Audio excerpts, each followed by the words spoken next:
جتنا آگے جائیں گے نا آپ اتنا مخالفت بڑھے گی.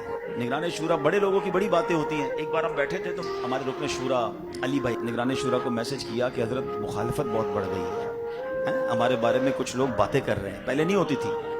تو نگران شورا نے ان کو تو تھوڑا سا تسلی دی.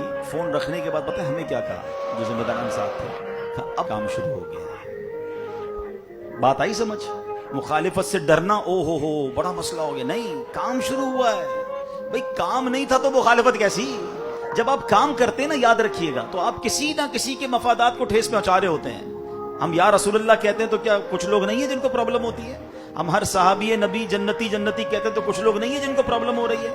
ہم محمد مصطفیٰ صلی اللہ تعالی وسلم سب سے آخری نبی کہتے ہیں تو کچھ لوگ نہیں ہیں جن کو پرابلم ہو رہی ہے؟ آپ مسجدیں بنائی چلے جا رہے ہیں, رکی نہیں رہے تو کچھ لوگ نہیں ہیں جن کو پرابلم ہو رہی ہے؟ آپ غیر مسلموں کو مسلمان کر رہے ہیں تو کچھ لوگ نہیں ہیں جن کو پرابلم, وہ سارے خاموش بیٹھیں گے. کچھ نہ کچھ نیا لے کر آئیں گے, کچھ نہ کچھ باتیں لے کر آئیں گے کہ آپ اپنے کوس سے ہٹیں, آپ اپنے مقصد سے ہٹیں. ان کی چاہت ہی یہی ہے کہ یار یہ کسی طرح کاروان رکے تو صحیح ہے, چلی جا رہا ہے, سنتے ہی نہیں ہماری, جواب بھی نہیں دیتے ہم کو. ہاں, یہ سب سے بڑا مخالف کو جواب یہ ہے کہ آپ اس کو جواب ہی نہ دیں. وہ بندہ پریشان ہو جاتا ہے کہ یار اتنا بول رہا ہوں, چلی جا رہے ہیں, یہ ماتھے پر شکن نہیں ہے, کوئی مسئلہ ہی نہیں ہے.